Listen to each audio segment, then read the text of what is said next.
Bonsoir à tous. On va reprendre la Gemara. J'espère que vous avez tous passé de bonnes fêtes. On se relance pour une nouvelle année d'études.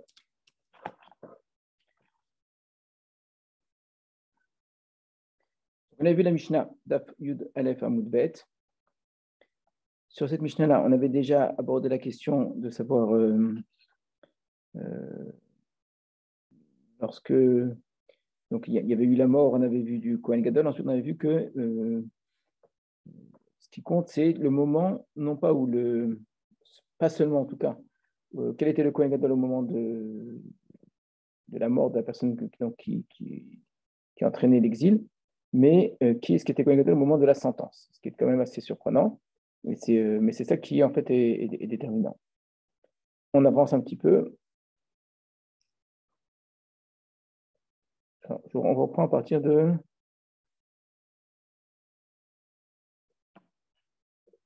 Amar Abaye. Amar Abaye, donc vous avez une petite tête avec une petite parenthèse.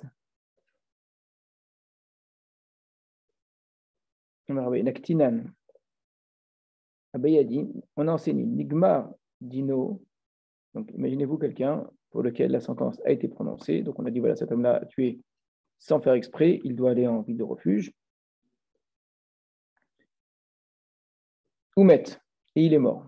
On parle de celui ici qui a été condamné, enfin qui était accusé d'avoir tué sans faire exprès. Maintenant, lui-même est mort. Alors, quelle est la question? Il est mort, il est mort. C'est le pauvre, on ne peut rien lui faire. Est-ce qu'il doit quand même aller en ville de refuge? Oui, exactement. Ouais. On amène ses ossements là-bas.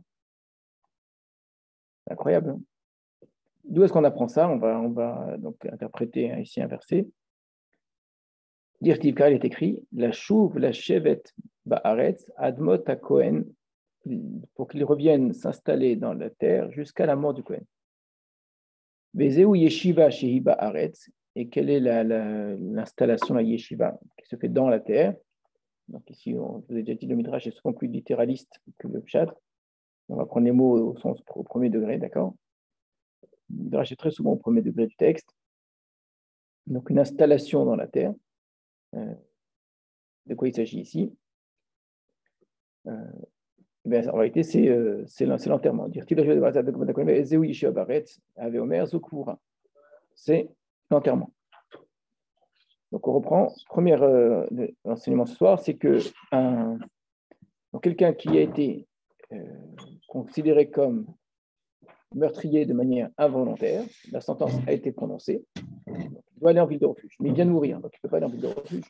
Eh bien, on nous enseigne qu'il faut quand même amener ses ossements. On va interpréter un texte, il faudra amener les ossements. Jusqu'à quand les ossements vont rester dans la ville de refuge? La mort du Cohen. Jusqu'à la mort du Cohen. On pourrait dire, une fois qu'il est enterré, il est enterré. On pourra l'exhumer pour ensuite le ramener chez lui. C'est ce qu'on va voir. Mais l'idée même d'envoyer quelqu'un en ville de refuge, c'est pour éviter qu'il soit lui-même victime du Goël. Alors, c'est ce qu'on avait déjà dit, très bien.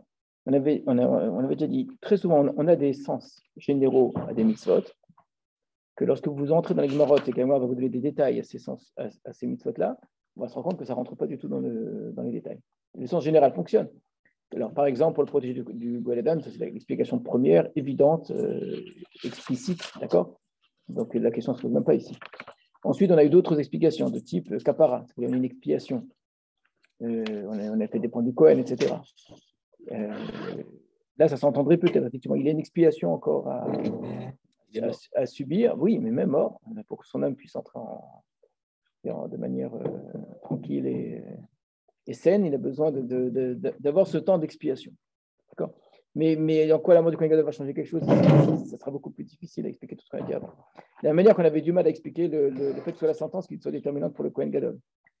On a dit tant que c'est le temps que le Kohen Gadol qui était au moment de la mort, on a dit, bah oui, il est un petit peu responsable de cette mort-là, il a peut-être mal enseigné, etc., mais la sentence, il aurait dû être Mevakesh Racham. On ne peut pas changer un jugement en fonction des prières qu'on va faire. Donc voilà un exemple de plus, mais ce que je vous dis là, c'est la règle en vérité. Vous allez voir que les Gemarot, quelles que soient les mitzvot, elles vont vous donner des détails des mitzvot qui contredisent souvent, en tout cas qui n'entrent pas dans l'idée générale. Ça ne remet pas en question avec l'idée générale. Et puis l'idée générale que c'est pour être protégé du Goël Adam, c'est écrit, on ne va pas la changer pour autant, c'est juste qu'on a inventé. D'accord? On voit bien que ce n'est pas la seule idée, simplement. C'est bien une façon de montrer qu'il n'y a pas que ça. On est passé par de nombreuses pages qui nous montraient que la ville de refuge est une société idéale. C'est vrai aussi. C'est une sorte d'image de la société idéale à laquelle il doit être confronté, etc. Mais là, on se rend compte qu'il y a encore autre chose et qu'il ne faut pas s'arrêter sur un sens. Donc, la protection, c'est une chose, la réhabilitation, le fait de lui apprendre à vivre, etc., de la valeur à la vie, c'est encore autre chose, d'accord? Et là, on arrive à quelque chose qui maintenant, on va dire, n'a aucun sens. Qu'est-ce que ces autres ils ont à faire là-bas? Donc, on voit bien que ça n'a plus rien à voir avec le vengeur du sang qui se trouve dehors. Et c'est que cet homme-là a quelque chose à expier. C'est que Alors, rappelez-vous l'histoire de Yehuda qui était très compliquée. Yehuda qui s'était mis lui-même en Kherem. Et on avait dit ça, quelque part, son âme ne pouvait pas revenir. Ses ossements étaient perturbés, comme ça, étaient désorganisés. Donc, il y a un petit peu cette idée-là, c'est que un homme a tué un autre homme, et il va être enterré comme si de rien n'était. Être enterré, il faut le comprendre, ça a un sens positif. C'est triste de mourir, bien sûr. Mais le fait de pouvoir être enterré, il y a une sorte, je ne vais pas dire de consolation, mais d'ordre des choses. Il y a un certain ordre. Les choses reviennent dans un ordre naturel des choses. Tu viens de la poussière, tu retournes à la poussière, etc. Et à l'inverse, ne pas pouvoir être enterré, c'est souvent vécu comme quelque chose qui est traumatisant. C'est une mort subite, c'est quelque chose qui est. Ne pas avoir ce droit à l'inhumation est quelque chose qui est. C'est pas vrai que d'ailleurs dans le judaïsme, hein, vous connaissez. C'est vrai dans l'image des autres. Comment? C'est vrai dans l'image que les autres projettent sur soi qui n'est pas enterré aussi. Certainement, mais pour lui aussi, je pense. C'est quelque chose qui est très important. On va voir même dans la suite. Dans la Torah, c'est très, très important. Le fait de pouvoir, l'expression généralement, c'est revenir vers ses pairs. Et ce n'est pas juste enterré, c'est enterré dans le caveau de ses pairs. Il y a une sorte de mise en ordre. Chaque chose revient à sa place. La vie est faite de difficultés, de problèmes, de défis à relever, d'échecs et de réussites, etc. Et bien au moins que la mort, elle soit à sa place. Je crois que je vous l'avais déjà dit, j'ai un copain qui a écrit un article sur les cimetières en disant que c'est le cimetière est la société idéale. C'est une sociologie des cimetières. C'est extrêmement intéressant. Il a montré comment les gens projettent effectivement dans les cimetières, la manière dont ils sont mis en place, etc. Donc, une vraie sociologie des cimetières, en montrant que le cimetière est une sorte de société idéale, la manière dont les gens sont placés, quelle place on donne au rabbin, quelle place on donne, etc., à la différence de la vie où les choses ne sont pas toujours à leur place. Donc, les gens qui toute leur vie auront souffert et qui auront vécu de manière très heureuse et à l'intérieur d'eux auront fait beaucoup de bien, ils auront une vie dure. On va leur faire un magnifique caveau avec écrit Ish, etc. Même si dans la vie de tous les jours, le pauvre homme, c'était quelqu'un qui. Voilà. Et à l'inverse, il y a l'idée d'une remise en ordre des choses. Alors, sans entrer dans le cas du cimetière, il y a beaucoup d'abus, beaucoup de mauvaise foi. Hein. Mais dans la Torah, l'enterrement est très important. Très, très important. C'est Abraham qui enterre Sarah, comment il fait attention à l'enterrement de Sarah, le choix du lieu, vraiment, c'est quelque chose qui est très, très, très, très. Jacob qui s'excuse d'avoir enterré Rachel en chemin, etc. etc. Il y a vraiment l'idée, on le retrouvera de très nombreuses fois. On va raconter, par exemple, dans Tanakh qu'il va y avoir quelques morts violentes. D'accord? Et ces morts violentes, elles sont un peu apaisées par la suite du texte en disant oui, mais il a été enterré. Il aurait pu être même pas enterré. D'accord? C'est Shaoul, par exemple, qui va mourir à la guerre de manière terrible. Son corps va être, celui de ses fils va être pris par les Philistins. Ils vont l'exposer sur une muraille. Enfin, il y a une humiliation, etc. Et il y a des gens qui vont mettre leur vie en danger. Il y a des Gilad qui vont aller récupérer les corps. Ils vont vraiment se mettre leur vie en danger pour pouvoir aller enterrer dignement Shaoul et ses fils. Donc ça joue un rôle très important de l'animation. Le respect du corps, c'est un respect de l'humain en vérité. Donc, c'est façon de dire, c'est pas une charogne, c'est pas un animal qui meurt et qu'on va jeter en décharge. Même un animal, d'ailleurs, on ne jette pas comme ça. Donc, il y a l'idée d'un respect, l'idée d'une valeur. Et bien, on est en train de dire ici, cet homme-là, il a tué et il va être enterré comme si de rien n'était. La famille de l'autre ne va pas supporter. Mais c'est quoi? C'est pas juste. Ah oui, mais collez-vous, il est mort, il ne pouvait pas aller en but de refuge. Alors, il y a une forme d'apaisement.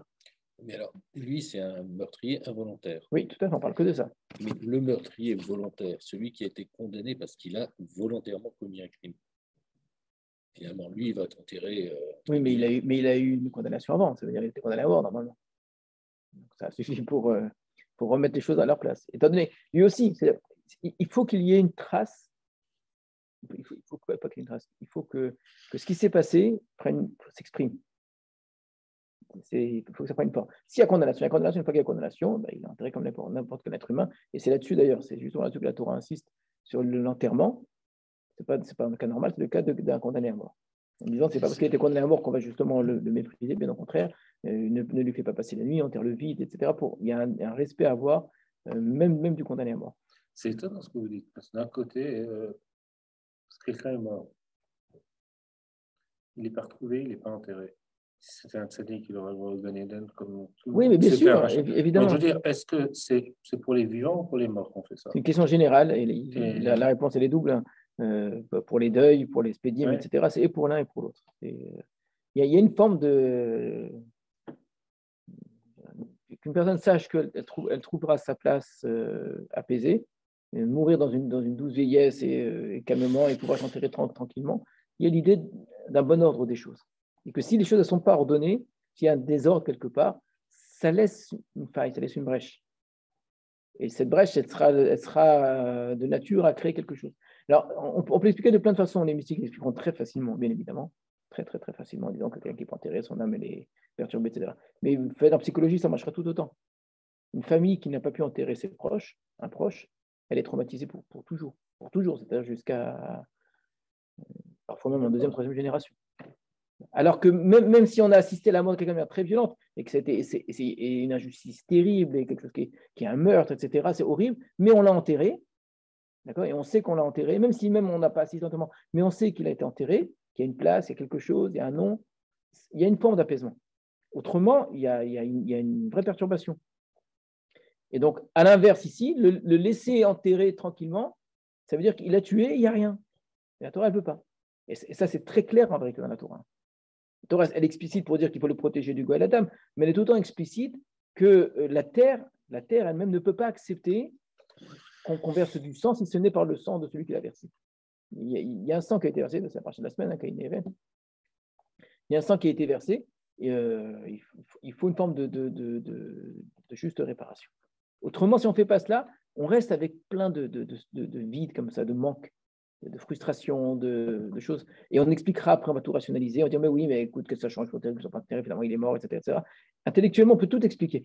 Sauf que la réalité, et on voit, si on en était conscient, la réalité, elle est faite pleine d'émotions et de sentiments qui sont liés à des choses de ce type-là. Et de dire, voilà, cet homme-là, il a tué, on ne va pas le laisser être enterré normalement, on va l'amener dans la ville de refuge, vous enterrer là-bas, c'est lui faire vivre sur terre un exil. Il sera quand même enterré, non? Non, parce que pour nous, on vit aujourd'hui. Voilà, mais pour nous, on ne fait plus attention tellement à ça. Mais à l'époque, c'était extrêmement important. Quand je dis extrêmement important, c'était vécu comme un affront, une humiliation terrible de ne pas être enterré avec ses pères. Vraiment, c'était inimaginable. Il fallait vraiment avoir commis une faute très grave, avoir été rejeté de la famille, ou enfin des choses. Donc, être enterré en dehors de sa famille, dans un autre endroit, en plus, dans un autre pays ou dans une autre province, etc., c'était vécu comme quelque chose de très difficile. Donc, et pourquoi, si le Kohen Gadol, c'est juste dans le cas où il y a eu un problème de passation de Kohen Gadol? Non, on a fini ça. On a dit, c'est dans le cas. Ça a complètement fini. C'est dans le cas où celui qui a tué est lui-même mort. Il a tué, il y a la sentence, on dit cet homme-là a tué sans faire exprès, et il fait une crise cardiaque. Il meurt sur le coup. Bah écoutez, il est mort. Non, allez, vous l'enterrez dans une ville de refuge. On parle le bouger à la mort du Kohen Gadol. Alors c'est ce qu'on va voir. Voilà, exactement, c'est la suite. Alors, parmi c'était il faut qu'il soit installé dans le pays jusqu'à la mort du Kohen. Quelle est cette installation dans le pays? Avec Omer, il s'agit en fait, Zokura, c'est l'enterrement. Tana, on a enseigné. Met, Kodem chez Met Kohen Gadol. Si quelqu'un a tué sans faire exprès, il est allé en ville de refuge, il a vécu en ville de refuge, et puis il est mort avant que ne soit mort le Kohen Gadol, ce qui est là pour le coup quelque chose qui doit être assez courant. Il devait y avoir une très très très grande partie de ceux qui étaient entrés en ville de refuge qui mouraient avant le Kohen Gadol lui-même. Alors qu'est-ce qu'on fait dans un cas pareil? Molichin atzmotav, al kibre avotav, on pourra ramener ses ossements dans la tombe de ses pères. Dirtiv, comme c'est écrit, Yashuv arotseach el eretz achuzato, le Rotseach reviendra vers sa terre de possession. La lecture normale du texte, on parle du Rotseach vivant. Il a tué sans faire exprès, il est allé en ville de refuge. Quand la mort du Kohen Gadol, il retournera dans sa terre de possession. Ezeu, la même chose, Ezeu Yeshiva Shi Beretz Achodot. Quel va être ce retour-là qui va être dans sa ville de possession? La même dracha qu'on a fait avant, mais sur une autre partie du verset. Avezo Omer, c'est l'enterrement. De cette Gemara-là, on apprend quelque chose qui est plus courant, parce que là, ce cas-là, on va dire, n'est plus aujourd'hui très courant, que quelqu'un qui a été enterré pour une raison ou une autre dans un endroit, normalement, n'a pas le droit d'exhumer. Sauf si c'est considéré comme une forme de retour, pour le rapprocher de sa famille, ou bien comme une forme d'enterrement qui soit plus honorable. Mais normalement, évidemment, il faut y penser avant, il faut prévoir avant, etc. Mais c'est possible, on apprend d'ici, parce que quelqu'un qui n'a pas été enterré avec ses pères, il y a quelque chose ici qui est... il y a un regret comme ça qui reste, il y a une sorte de blessure qui reste ouverte, et donc il faut refermer cela, et donc finalement, on referme cela. C'est ce qui se passe ici, donc il pourra revenir il pourra être réenterré, finalement. Mais après la mort du Kohen. Après la mort du Kohen Gadol, oui, tout à fait.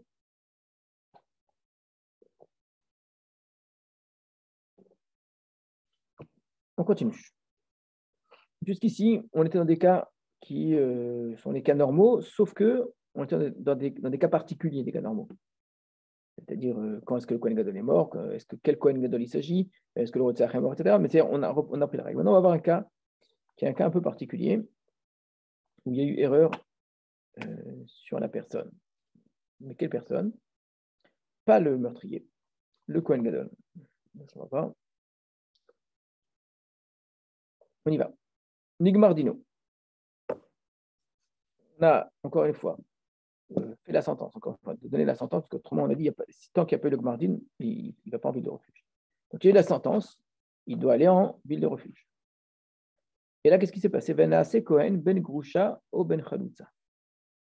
Et le Kohen Gadol s'avère être un fils de divorcé ou un fils de Chalutza. Chalutza, c'est la femme qui, normalement, sur laquelle normalement s'applique la règle du Yiboum, donc en français du Lévira. Donc, pour faire simple, c'est donc sa mère.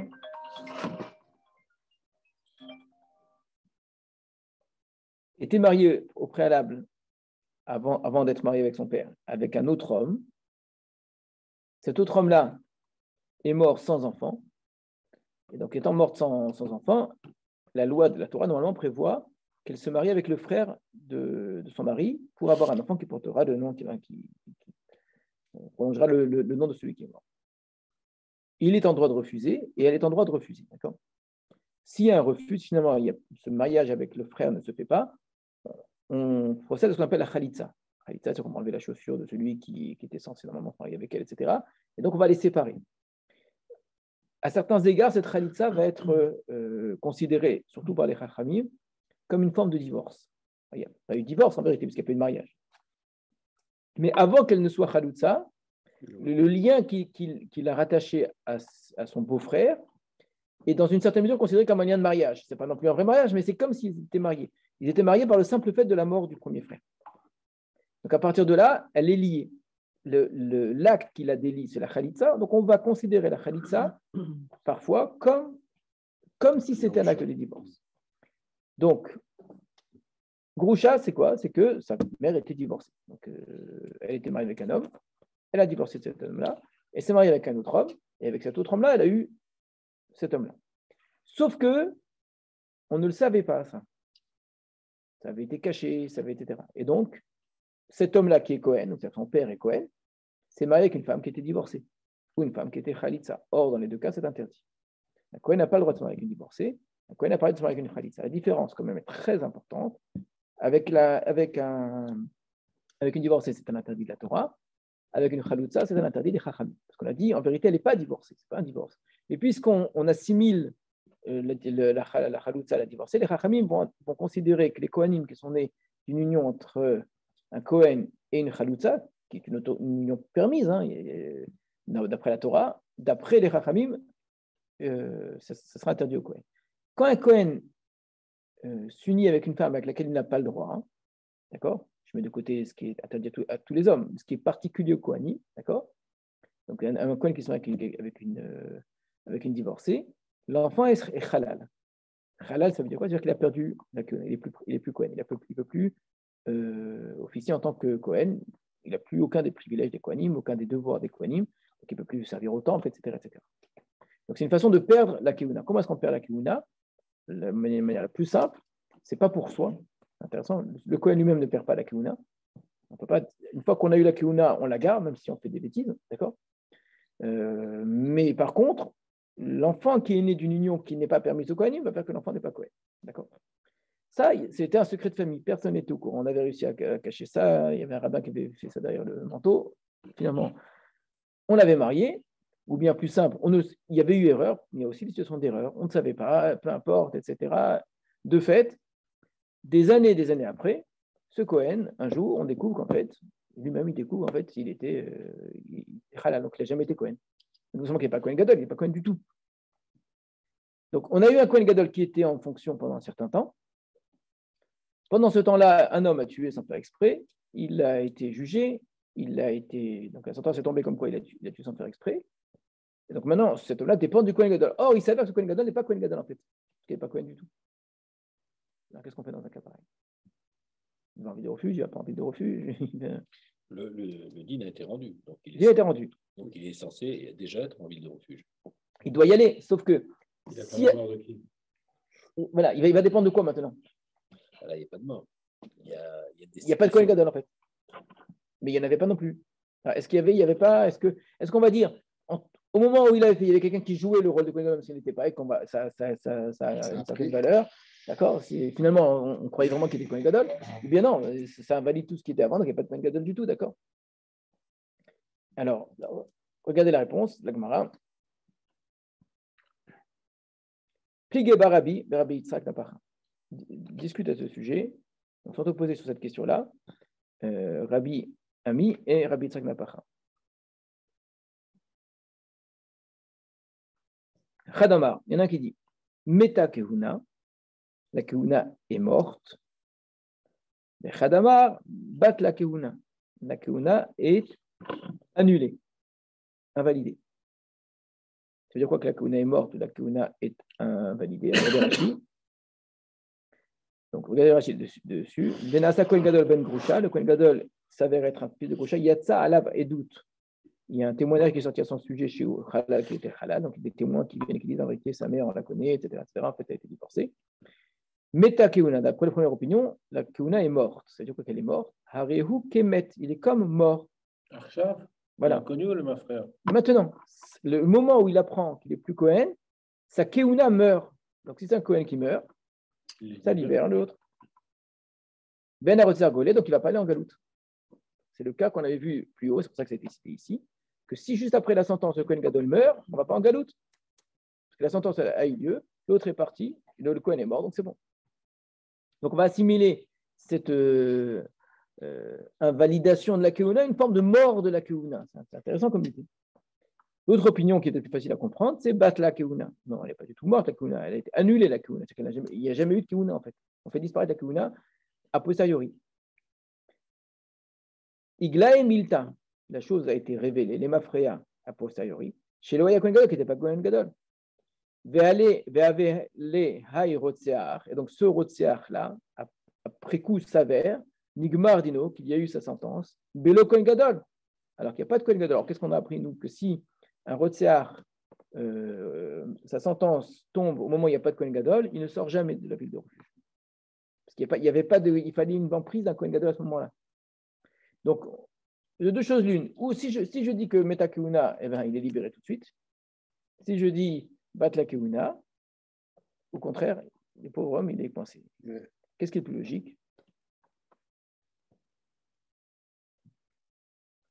Plus logique, ce serait Batla. Batla, évidemment. Je veux dire, on a un Kohen Gadol qui n'est pas Kohen Gadol. C'est tout, il y a eu erreur. Donc, s'il y a eu erreur, il y a eu erreur. Donc, on n'en a qu'à dire que l'erreur fait que, à partir de là, la Keuna disparaît.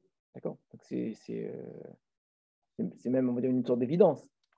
À quel titre on va considérer que Meta, de quel coup n'as-tu pas? Il n'était pas Cohen. Donner de la valeur a posteriori à quelque chose qui n'était pas vrai, c'est quand même assez bizarre, quoi. Donc, la difficulté, c'est de comprendre l'opinion qui dit que Meta Kiuna. Alors, on avance un petit peu. On va essayer de faire dépendre cette marloquette d'une autre marloquette. Une fois qu'un Bedin a été posé quelque chose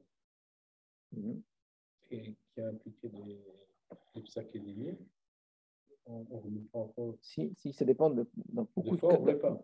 Ça dépend pourquoi, mais pour beaucoup de choses, oui. Si c'est lié à une erreur, pas très attention. Si c'est une erreur avérée, le Bedin s'est trompé, ça remet en question son sac. Là, c'est une erreur. Tout le monde s'est trompé. D'accord? Un tribunal peut décréter certaines choses, peut imposer certaines choses, etc. Mais si c'est sur la base d'une erreur, il y a eu tromperie. Donc à partir de là, ça va avoir, vous imaginez bien, cette question-là, elle est ridicule par rapport à toutes les autres incidences qui sont bien plus importantes. D'accord? Savoir est-ce que le Rotsiach il sort ou il ne sort pas. Le fait qu'il soit Cohen Gadol, après coup, ça a annulé. Et tout ce qu'il a fait jusqu'à maintenant, alors c'est quoi? C'est pas là où je Voilà, c'est ce qu'on va voir. Justement, vous allez voir que c'est ce qu'on va essayer de faire dépendre cette marloquette d'une autre marloquette. Alors, Lima, va-t-on dire des plukta de Rabbi Eliezer et Rabbi Yoshua que cette discussion qu'on a entre Rabbi Ami et Rabbi Yitzhak Napacha, c'est en fait une autre forme d'une autre discussion sur un autre sujet, mais qui est plus évident, plus fort, entre Rabbi Eliezer et Rabbi Yoshua. Donc, ce n'est pas du tout la même époque. Rabbi Yoshua, c'est l'époque qui est juste l'époque du Beth Amikdash, les élèves de Rabbi Yochanan Zakkai. Rabbi Ami, Rabbi Yitzhak Napacha, c'est l'époque de la Gemara. Et donc, il y a deux logiques ici qui s'opposent. Ces deux logiques s'opposaient déjà à leur époque sur une autre question, et donc s'opposent aujourd'hui sur une nouvelle question. Mais finalement, c'est la même marloquette en fait. Quelle était là-bas la marloquette? C'est ce qu'on va nous dire. Quand on a enseigné Haya Omed ou Makriv al Gabé Misbeach. Voilà un Kohen qui était en train, peu importe, Kohen normal, pour pas exactement un Kohen Gadol, qui était debout en train d'offrir sur le Misbeach, donc des sacrifices, Venodash ou Ben Grusha ou Ben Chalutza. Et il s'avère être le fils d'une Grusha ou d'une Chalutza. Abeliezer Omer, Kol Korbanot Shekrit Psoulin. Abeliezer dit tous les Korbanot qu'il a offerts jusqu'à présent sont invalidés. Donc tout est nul. C'est catastrophique. Parce qu'imaginez tous ceux qui avaient des obligations d'offrir des sacrifices pour telle ou telle raison. Il s'avère qu'en fait, le Kohen qui leur a fait, c'était pas un Kohen. Donc leur sacrifice n'est pas valable, donc il faut qu'ils recommencent tout. Alors, il y a des sacrifices qu'on ne peut pas refaire. D'accord, mais il y a des choses qu'on peut encore refaire. Donc ça les oblige vraiment à. Ils ne pourront pas refaire le Korban Pessah, ils ne pourront pas refaire certaines choses. Mais par contre, s'ils avaient des chataot à amener, des sacrifices expiatoires, etc., ils devront maintenant tout refaire. Ça peut être énorme, en fait. Donc ça, c'est-à-dire, il n'est pas Cohen, donc ce qu'il a fait n'a aucune valeur. Donc c'est très simple, en fait, c'est une logique très simple. C'est que voilà un homme qui n'est pas Cohen, qui a agi en tant que Cohen, sans le savoir ou en le sachant, peu importe, qui le sache ou qui ne le sache pas lui-même, qui tromperie de sa part ou pas, on s'en fiche, ça ne change rien. De fait, pour nous, après coup, on se rend compte que ce n'était pas un Cohen. C'est bizarre, on dit que c'est le cas où ailleurs même, même si c'était après. Oui, non, ça rend le. Voilà. L'image comme ça, il est en train de faire le korban, parce qu'il y avait des kohanim qui n'étaient pas nécessairement en train de faire des korbanot. On choisissait les meilleurs pour offrir les korbanot et dont on avait la plus grande assurance d'une dynastie de kohanim. Parce qu'on faisait très attention, effectivement. Donc, quelqu'un qui était au maître de Krivan Misbéach, c'est même une expression pour dire que c'est un très bon Kohen en termes généalogiques. C'est pas dans qualité. Donc, voilà un Kohen qui est hors de tout soupçon. Dès qu'il y avait un petit soupçon quelconque, etc., on faisait en sorte, on le gardait comme Kohen parce qu'il y avait de loin pas de quoi l'invalider, mais on lui faisait faire autre chose. Quelqu'un qui était au maître de Krivan Misbéach, on le choisissait. Et là, voilà un homme, il est au maître de Krivan Misbéach et qu'en fait, il est Ben Kosher Ben Chalutza. Alors, qu'est-ce qu'on fait dans un cas pareil? Alors, Marloquet, on a dit. Marloquet, Rabbi Eliezer va dire tout est annulé. Et Rabbi Yoshua, donc, lui, va dire Rabbi Yoshua marchir. Lui, rend cachère, donc valide, tout ce qui a été fait jusqu'à présent. C'est-à-dire, puisqu'au moment où ça a été fait, nous croyons que c'était valable, Bon, ouais. d'accord? Et l'intention compte quand même. C'est une question d'intention quand même. Quand j'ai fait le corban, j'avais une intention Oui, mais d'apporter le corban. a priori, non. A priori, l'intention, c'est un élément obligatoire, Ouais. mais qui se rajoute à l'acte lui-même, d'accord? Et qui ne remplace pas l'acte, jamais. Donc, c'est pas sur la seule base de l'intention, ça ne suffit pas. Non, c'est-à-dire que puisqu'au moment où ça a été fait, c'était valable, et qu'on n'avait aucun moyen de le savoir autrement à ce moment-là, d'accord? Et bien à partir de là, voilà, ça rend valable. On va revenir un petit peu sur cette marquette qui est une marquette de fond en vérité sur de vision du monde. Voilà, donc a priori, ça rentre très bien. Notre marquette à nous, qu'on a chez nous, et celle-là. Ça paraît très simple. Man de Amar Meta Kerabi Yoshua, celui qui dit la Kiouna est morte, ça veut dire maintenant la Kiouna est morte, jusqu'à présent elle était vivante, la Kiouna, alors qu'il n'était pas Cohen, oui, mais on ne savait pas dans quel. Maintenant il l'apprend, c'est comme un Cohen qui meurt. Il était Cohen, il n'est plus Cohen, maintenant il est mort. Kerabi Yoshua, il suit le plan de Rabbi Yoshua. Ou Man de Amar Batla, celui qui a dit la Kiouna est annulée. Kerabi Eliezer, suit le plan de Rabbi Eliezer. D'accord? Alors vous aurez remarqué que Rabbi Eliezer et Rabbi Yoshua sont très connus, ils représentent ici deux visions opposés qu'on retrouve dans beaucoup de marques. D'une manière générale, je crois que je l'avais déjà dit, c'est important de montrer, en tout cas d'essayer de montrer, c'est pas toujours évident d'y arriver, hein, qu'il y a des chitotes, des chitas, Des écoles. Ouais, des systèmes de pensée. Prenez, c'est très connu pour Hillel et Shammai, tout le monde le sait qu'il y a le style de Hillel, le style de Shammai, qui ne sont pas d'accord ici, ils ne sont pas d'accord là, ils ne sont pas d'accord là, mais en vérité, il y a une cohérence à la pensée d'Hillel, etc. C'est beaucoup moins évident à montrer pour toutes les autres marques de tous les autres Tanaïm Amorim. Travailler et Rava, c'est quoi la différence de Shita, d'accord? Entre Afriza et Rabuna, c'est quoi la différence? C'est vraiment très difficile en général, parce qu'on n'a pas affaire à des oppositions aussi radicales. Et pour Rabbi Eliezer et Rabbi Yoshua, c'est quelque chose qu'on peut montrer assez facilement. Rabbi Eliezer et Rabbi Yoshua, c'est souvent la Gada qui nous aide à distinguer les chitotes. C'est pour Hillel, hein, d'ailleurs. Il y a les Shammai aussi des Gadot qui vont nous aider à distinguer bien c'est à travers une histoire, souvent, une histoire un petit peu fantastique, comme ça que les Chachamim nous enseignent les deux visions du monde qui sont les deux vraies, en fait. Comme d'habitude, vérité contre vérité. La fameuse histoire, c'est celle de Tano Shel Achnai, le fameux four de Achnai. On ne va pas rentrer là-dedans. Il y avait une discussion entre Rabbi Eliezer et tous les Chachamim. Rabbi Eliezer était en désaccord avec tous les Chachamim. Ce four qui était fabriqué d'une certaine façon un peu particulière, la question qui se posait, est-ce que c'est un objet, ou est-ce que c'est pas un objet en fait? Ça prend le nom d'objet ou pas? Objet pour recevoir la Touma. Si c'est un objet, alors ça peut recevoir la Touma, ça peut devenir impur. Si c'est pas un objet, donc ça, c'est vraiment, honnêtement, c'est hyper intéressant. Les gens retiennent que la suite de l'histoire, alors qu'en fait, le vrai sujet qui est extrêmement intéressant, c'est la marque de fond là-bas. C'est est-ce qu'on définit un objet en fonction de sa fonction, en fonction de sa fabrication, d'accord? Quand mes enfants étaient, on ne faisait pas ça à l'école. Aujourd'hui, quand les enfants font un peu de technologie, etc., on leur apprend à distinguer chez un objet fonction d'usage, fonction de je ne sais pas quoi, etc.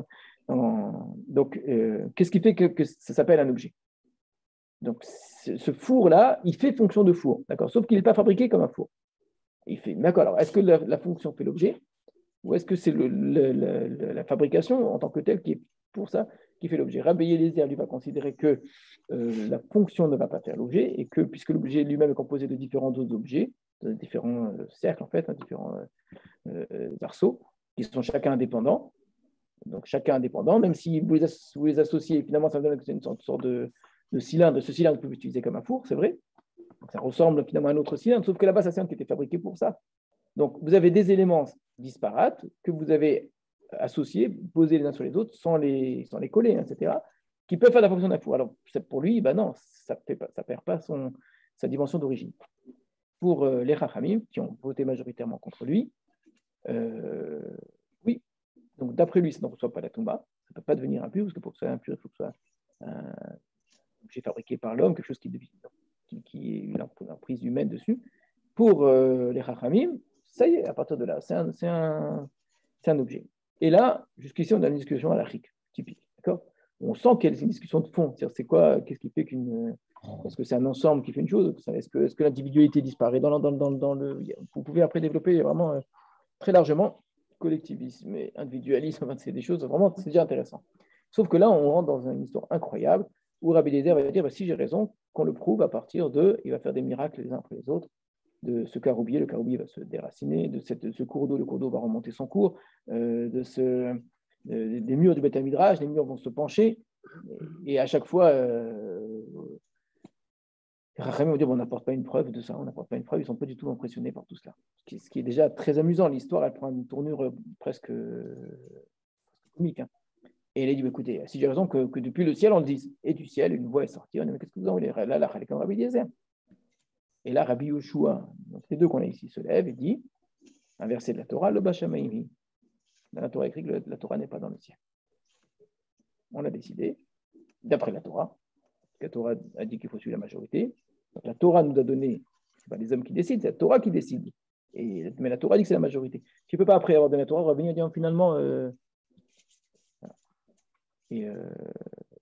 Retrouver ici Rabbi Eliezer. Rabbi Eliezer, qui est une sorte de représentant d'une Torah absolue, d'une vérité absolue.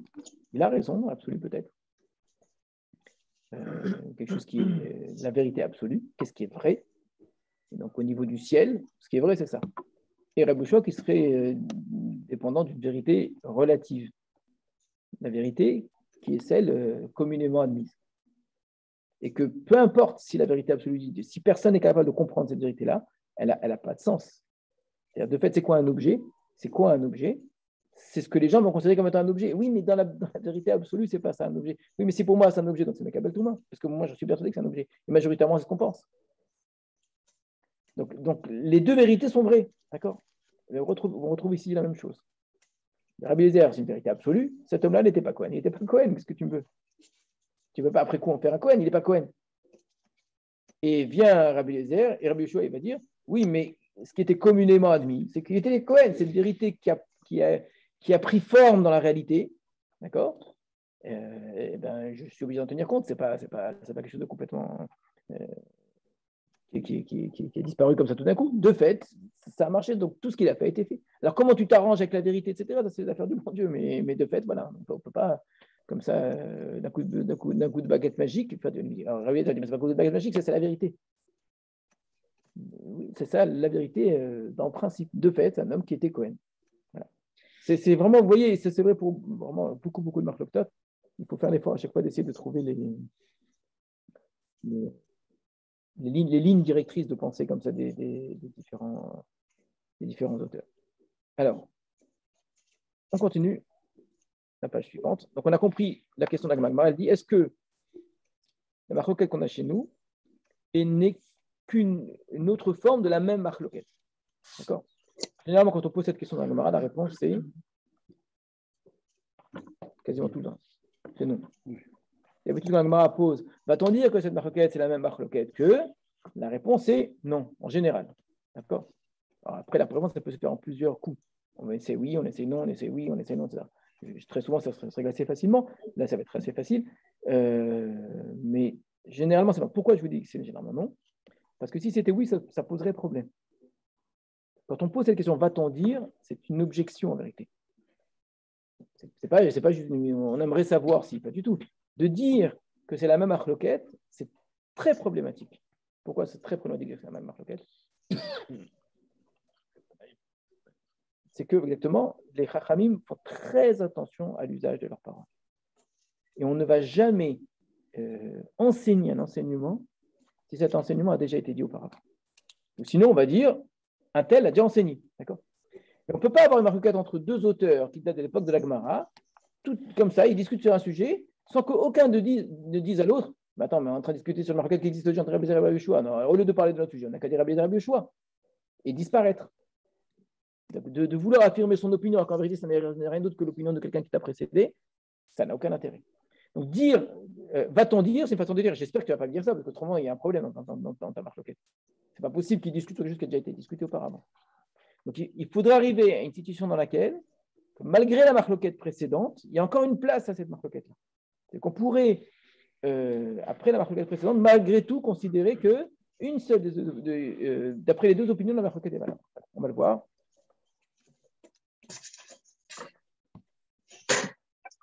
Page suivante. je tourne la page ici. Vous êtes d'accord avec moi sur le Zoom? Alors, l'Agma répond. Aliba de Rabbi Eliezer, Koulé Alma, l'appliqué. D'après Rabbi Eliezer, il n'y a pas de discussion. D'accord? D'après Rabbi Eliezer qui lui dit Batla Keuna, la Keuna est annulée. Nos deux auteurs à nous, Rabbi Yami et Rabbi Tzag Napara, les deux vont dire que c'est sûr qu'en tout cas, d'après Rabbi Eliezer, qui nous a devancé, dans notre cas à nous de savoir est-ce que cet homme va aller dans une ville de refuge ou pas dans une ville de refuge, ils n'ont aucun doute de dire que quoi? Que c'est comme s'il n'y avait jamais eu de Cohen et que donc cet homme va rester dans la ville de refuge. Donc si je pose la question aux deux qui discutent aujourd'hui, on leur dit, d'après Rabbi Eliezer, c'est quoi la dans votre cas à vous, pas dans son cas à lui là-bas des Korbanot. Ils vont dire, d'après Rabbi Eliezer, il n'y a même pas de discussion. Donc notre discussion à nous qu'on a, elle ne se pose évidemment pas d'après Rabbi Eliezer. D'après Rabbi Eliezer, c'est évident. Et les deux vont dire que d'après Rabbi Eliezer, la halakha, elle sera que dans notre cas à nous, cet homme-là ne va pas en ville de refuge parce qu'il n'y a jamais eu de Cohen. D'accord. Donc nous discutons que d'après l'avis de Rabbi Yoshua. Voilà comment est-ce qu'on maintient deux marloquettes. Et c'est généralement tout le temps comme ça que ça fonctionne. C'est qu'on va dire que dans la marloquette précédente est valable et que soit, c'est le cas chez nous ici, d'après une opinion, en vérité, il n'y a pas de marloquette. C'est-à-dire que ce sera qu'un des deux avis en présence aujourd'hui qui sera valable, d'après tout le monde, d'accord. La marloquette n'est que d'après le deuxième avis. C'est-à-dire que le deuxième avis était retenu pour la halakha. Donc dans la marloquette A première, la halakha était d'après un avis précis, mais d'après cet avis précis, il y a encore une place de marloquette dans un autre cas. Voilà. Très souvent, on aura même mieux que ça, on va montrer que la marloquette est valable dans les deux cas, que même d'après A, même d'après B. A priori, j'ai une ressemblance entre ma marloquette et la précédente. J'ai l'impression que tel auteur ressemble à tel auteur. Et en vérité, je montre que non, que je peux très bien inverser dans les deux sens. Ça, c'est très souvent le cas. Ce n'est pas le cas chez nous. Chez nous, ici, on va voir simplement, d'après Eliezer, il n'y a pas de discussion. Après Eliezer, il n'y a pas de Keuna, donc il n'y a pas de Kohen. Par contre, après Rabbi Yoshua qui a dit que les korbanot étaient valables, que tous les sacrifices sont valables, que la Keuna, elle est restée kshera, elle est validée. Malgré tout, je vais encore me poser la question concernant le rotser. Et c'est que ce qui est vrai pour les korbanot n'est peut-être pas vrai pour le rotser. Qui pligue lorsqu'il discute, Aliba des Rabbi Yoshua, c'est d'après Rabbi Yoshua. Man de Amar Meta Keuna, celui qui dit que la Keuna qui est Rabbi Yoshua, Man de Amar Betla, Adkan Okamar, Rabbi Yoshua Hatam, Tirtiv, Barich Hashem Chelo, Fo Aladev Tirtse. Afilu Chalavin Shebo. Avalacha, Afilu Rabbi Yoshua Modé. Donc celui qui dit la Keuna est morte, alors lui c'est facile, c'est comme Rabbi Yoshua, c'est ce qu'on a pensé depuis le départ. Depuis le départ, on avait dit, celui qui dit Batla Keuna, c'est comme Rabbi Eliezer. Celui qui dit Meta Keuna, la Keuna est morte, c'est comme Rabbi Yoshua. Donc là-dessus, il n'y a pas à discuter. D'après Rabbi Eliezer, c'est sûr que Meta Keuna. Pardon, que Batla Keuna, excuse-moi. D'après Rabbi Yoshua, celui qui a dit Meta Keuna, c'est normal, c'est facile à comprendre. Mais alors, comment est-ce que je peux dire que Rabbi Yoshua qui dit que les sacrifices ne sont pas valables, pardon, excuse-moi, sont valables, pourquoi dirait-il que concernant la ville de refuge, là, par contre, la Keuna est annulée? Réponse.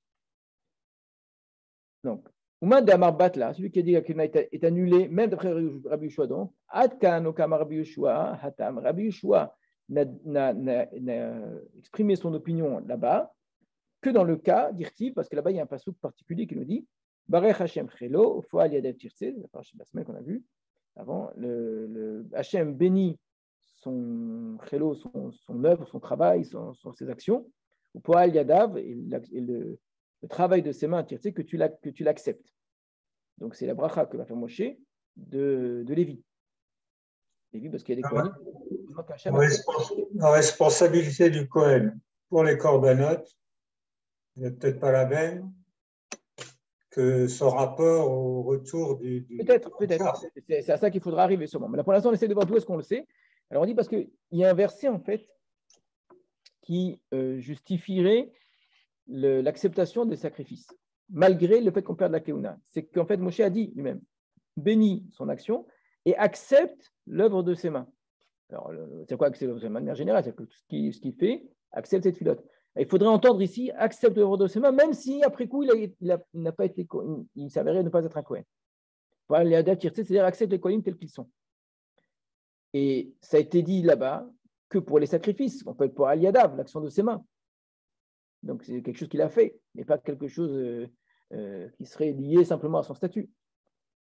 Donc, le fait que quelqu'un soit libéré, ce n'est pas lié à son action. Afilou chalalin shebo, même ceux qui sont halal, donc qui ont perdu la kihuna en lui, avalacha, mais ici, afilou Rabbi Yoshua, modem Rabbi Yoshua serait d'accord. C'est-à-dire que, étant donné que la raison qui justifierait l'acceptation des sacrifices est liée à un verset, liée à une dracha, c'est que sans ce verset-là, on n'aurait pas pu accepter cela. Il y a plus qu'un verset qui vient dire voilà la raison pour laquelle un Kohen est accepté, même s'il s'avère ne pas être Kohen. Donc, je ne pourrais tirer du verset que ce qui est écrit dans le verset. Voilà, c'est la façon formelle de présenter les choses. C'est-à-dire qu'il y a une sorte de demande particulière à ce qu'on accepte malgré tous les sacrifices, même des halalim. De quelqu'un qui a perdu la kihuna parce que son père, c'était pas quelqu'un qui n'était pas. Donc. Et dans la discussion de départ, il amène ce même. On ne l'a pas vu, justement. Comme très souvent, les Gemarot gardent pour la fin ce qu'on aurait pu mettre depuis le début, on n'aurait pas eu de discussion. C'est une façon pédagogique d'amener les choses petit à petit.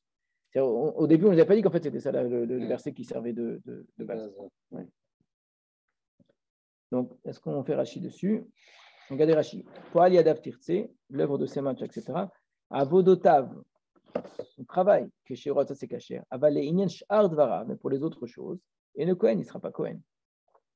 Donc, ce serait par exemple le maaser qu'il a reçu, ou plein d'autres choses, etc. On va dire que ce n'est pas valable. Donc, ça c'est, encore une fois, ça c'est l'explication formelle. Comment est-ce qu'on arriverait à expliquer cela? On a expliqué au départ en disant, comment ça se fait qu'il y ait une discussion? La logique veut que ce soit l'opinion de Rabbi Eliezer qui soit juste. Ah non, mais il n'est pas Kohen, point. Désolé, il n'est pas Kohen.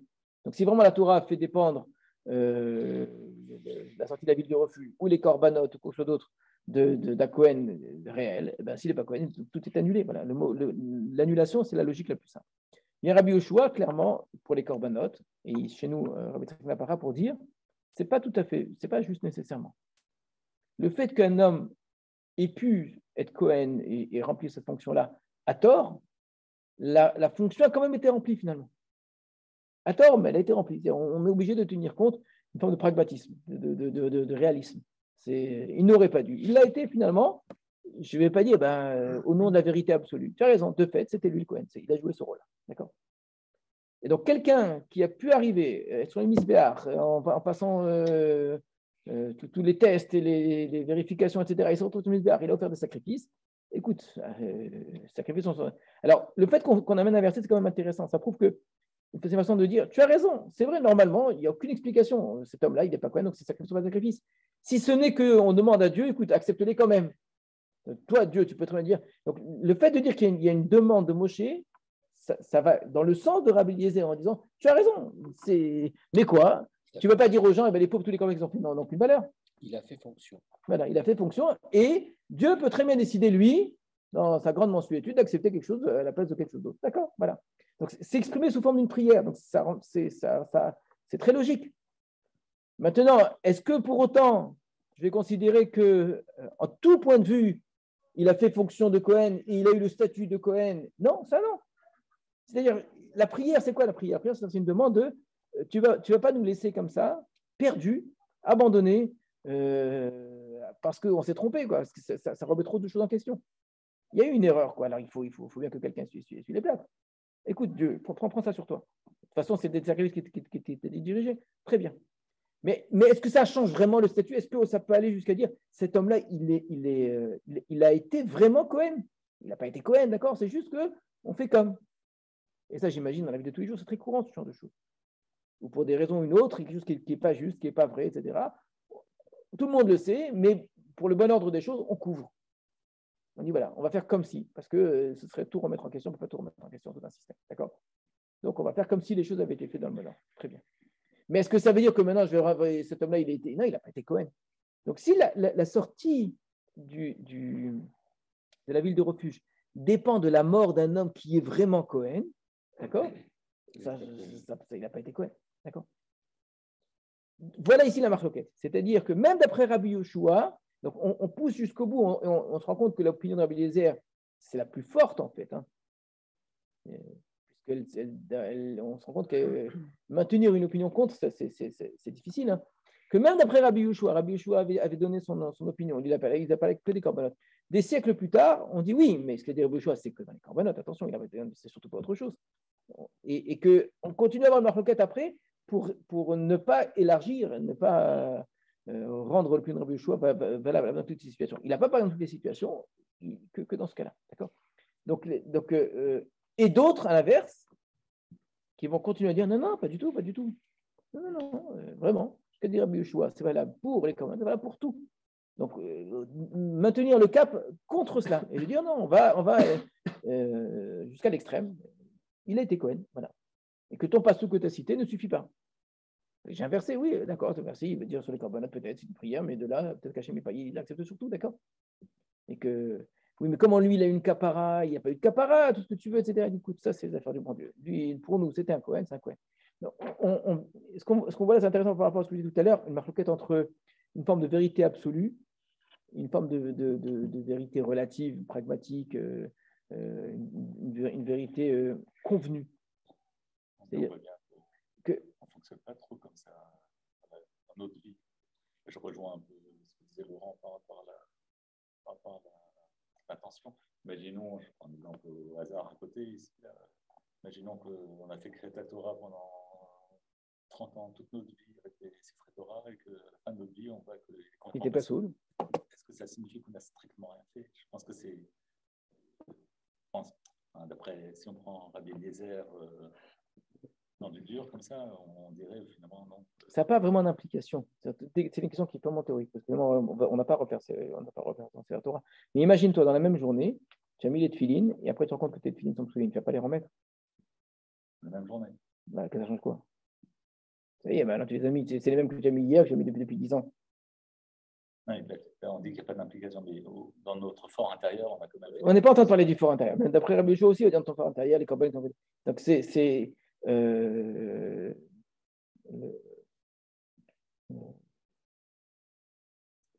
dis, faut vraiment faut qu'il y ait une implication pratique pour que ce soit intéressant. Mais... Toi, imagine-toi, le matin, tu as mis tes filines, les mêmes filines que tu as mis hier, etc. Il s'appelle la tefilin. Qu'est-ce que tu fais? C'est un peu évident que tu avais en fait. Parce qu'en vérité, c'est pas sûr qu'ils étaient psulim au moment où ils étaient dans la boîte. Hein. Mais si, en vérité, ils étaient psulim certains, que quelqu'un les avait vérifiés avant, mais toi tu ne le savais pas, etc. Évidemment, tu vas les remettre. D'accord? Alors, tu ne pourras pas remettre les thunes d'hier, ça non. Mais ce que tu peux changer, tu changes. Donc, tu ne suis pas le plein de réveil contre moi. Contre moi, c'est pas vrai. Parce que dans une communauté qui n'arrive pas à avoir un Kohen Gadol de pure souche, semaine Zaïdza. C'est sûr que non. Là, on parle que de la posteriori. Là, on parle que de la posteriori. On a encore à tenir compte des villes de refuge. Non. Si déjà on n'arrive pas à avoir un Kohen Gadol, on arrive à être nul au point de nommer un Kohen Gadol qui était pervers, est-ce que ça sert encore à quelque chose de faire des villes de refuge? Ça me travaille depuis le début, cette histoire. On est en train de chercher un truc alors qu'il y a une grosse erreur au départ. On n'a qu'à le rendre patour. On n'a qu'à le rendre patour parce que nous, on a fait une erreur en nommant ce Kohen Gadol. Surtout que le Rotzer, il est vraiment rien là. Oui, mais le pauvre Rotzer, dans tous les cas, vous voyez bien, ce qu'il peut ou pas faire, ça n'a. Oui, mais là, on aurait dû dire, on est nul à ce point, donc on laisse tomber tout cela. Et Joker, ils sont libérés. Oui, mais ça voudrait dire. Nouveau président. Ça voudrait dire que ce qui est peut-être vrai, hein, mais il faut suivre cette idée-là, hein, que tout ce qui va dépendre, tout ce qui va être lié au retard est lié en fait à la société qui le juge, etc. Or, on a bien vu que ce n'était pas le cas. On a bien vu que c'est indépendant de la justice en vérité. C'est hors de la justice. C'est lié au misbéar. Donc, c'est vraiment, ça rejoint un petit peu vraiment l'histoire des corbanotes. On a fait un corban, le corban n'est pas valable. Donc, pourquoi il n'est pas valable? Parce que le Cohen qui l'a amené n'est pas valable. Donc des exemples comme ça, il y en a plein. Il y a plein de choses où dans la vie, on se rend compte qu'on a fait une vraie erreur. Une vraie erreur. On a cru bien faire, on ne savait pas, etc. D'accord. Alors, c'est-à-dire qu'après coup, c'est pas grave, non, c'est fait. C'est pas obligatoirement vrai. C'est pas obligatoirement vrai. Je pense qu'au contraire, de manière générale, me semble qu'au contraire, on pensera comme Rabbi Eliezer. On dira, non, la chose, elle n'est vraiment pas faite. Maintenant, dès qu'il s'agit de quelque chose qu'on ne pourra jamais changer, on a lu Sefer Torah tout le temps. Sefer Torah, c'est une étude, donc ce n'est pas une lettre qui va changer les choses. Donc, on a mille façons d'expliquer que ça peut marcher parce qu'au fond, on s'est quand même réunis pour étudier, etc. Il n'y a pas de mitzvah, tu comprends, de dire. Mais prends des choses où il te faut un acte précis, d'accord? Mikvé, exactement. Un mikvé, là, les meilleurs exemples, un mikvé dont on est sûr qu'il n'était pas sous auparavant, ben, il n'y a pas de discussion à avoir là-dessus. Tout ce qui était trempé là-dedans n'est pas sous, est tamé. Je croyais qu'il était caché, ça y est, quoi tu croyais? Mais on me l'a dit qu'il était caché, il y avait. Oui, mais c'est une erreur. Cacheroute, je ne sais pas, on s'est trompé, la shrita était mauvaise, etc. Ben, on a tout après posteriori, on ne va pas dire, ben oui, mais au moment où on l'a fait, on croyait que c'était caché. Ça marchera. C'est vraiment l'opinion contraire. Hein. L'exemple que tu donnes, c'est la Torah, c'est très différent parce qu'on est de l'ordre du limoud, au fond, on ne comprend pas cette insistance sur la lettre ou pas la lettre, etc. C'est quoi qu'il n'est pas sous, c'est la Torah, tu comprends. Le limoud, il n'est pas sous, je peux bien étudier dans un fromage qui est imprimé, donc il n'y a pas de limoud pas sous. Dans la halacha, on a repris entre Rabbi Yoshua et Rabbi Eliezer. La halacha, elle est comme Rabbi Yoshua, en général, bien sûr. La halacha, c'est comme Rabbi Yoshua, mais ça ne sera pas sur chaque chose. Et ça ne sera pas sur tout, absolument tout. C'est pour ça que j'ai dit qu'au contraire, la logique veut que c'est plutôt l'opinion de Rabbi Eliezer qui s'impose. On est tous pris par cette vérité mathématique comme ça. Cette vérité de convenance, elle ne passe pas aussi facilement que ça. Elle nous arrange bien peut-être, mais au fond, on n'est pas tellement plus à l'aise avec de se dire que ce qu'on a fait n'est valable que parce qu'on l'a déjà fait. Comme au fond, je ne l'ai pas vraiment fait. On n'est pas non plus très rassuré avec ça. Donc, c'est pour ça que c'est intéressant et chaque nouveau cas nous fait réfléchir aux explications qu'on a données du fait que quelqu'un soit dans une île de refuge et qu'il faut attendre la mort du Kohen Gadol. C'est quoi, pourquoi, qu'est-ce que ça change, la mort du Kohen Gadol, etc. Donc, toutes les explications qu'on a données, elles ne tiennent pas la route jusqu'au bout.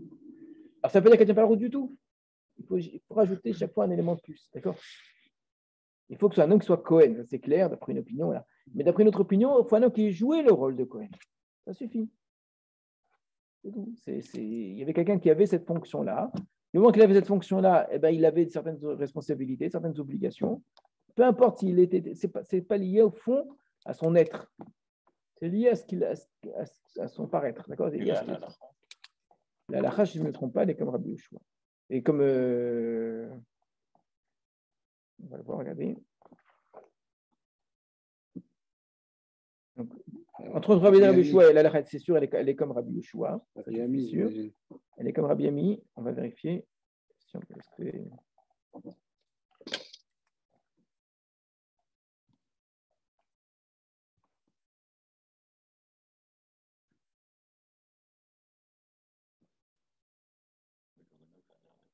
C'est comme Rabbi Yoshua.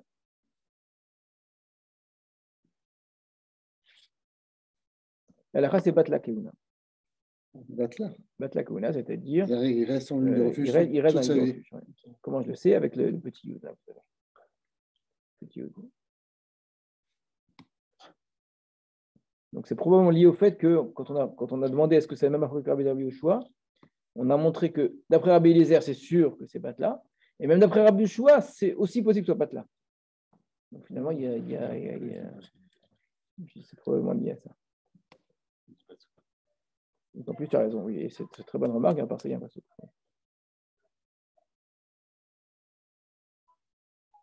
C'est comme le même cas avant, c'est qu'on fait le Rotsa, il ne peut vraiment rien, tout ça. C'est ça qui est difficile à. Mais on va lui dire, écoute, tu as besoin, pour t'en sortir, tu as besoin d'un Kohen Gadol. Et on n'a pas de Kohen Gadol, désolé. C'est ça qui, je trouve, qui est difficile à comprendre. Bon, il a fait une faute, ok, quelque part il va en ville de refuge, donc tout ça on comprend, que ça dépend de Kohen Gadol, tout ça, mais là c'est une situation où. Est-ce qu'il a fait une faute? Oui, clairement. Clairement, il y a faute. Sinon, il serait pas en ville de refuge. C'est une faute. De ne pas avoir bien vérifié ça, c'est une faute. On en a dit, c'est une faute de négligence. C'est une faute, la négligence. S'il n'y a aucune faute, il n'y a pas de ville de refuge. Si vraiment il y a aucune, s'il est à nous, s'il n'y a pas de. Il y a faute. La faute, elle n'est pas une faute préméditée, elle n'est pas une volonté de donner à voir qui que ce soit, c'est une faute de négligence, d'agir de manière irréfléchie et dangereuse. Ça c'était vrai. D'accord, quelqu'un qui conduit à toute vitesse, il peut faire 1000 fois et ne tuer personne et ne blesser personne, mais chaque fois qu'il l'aura fait, il aura fait une faute quand même.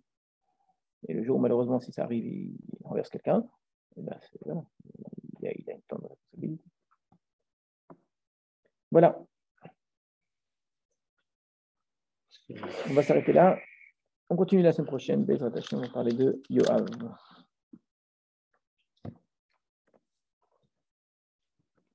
À bientôt. Madame Morali, pourquoi vous avez cité Magritte? Je n'ai pas compris. C'était la différence entre la vérité absolue et la vérité relative. Ah, ce n'est pas une pipe. Ceci n'est pas une pipe. D'accord. Merci beaucoup, bonne soirée. Oui, à bientôt. Bonsoir. Merci. Au revoir.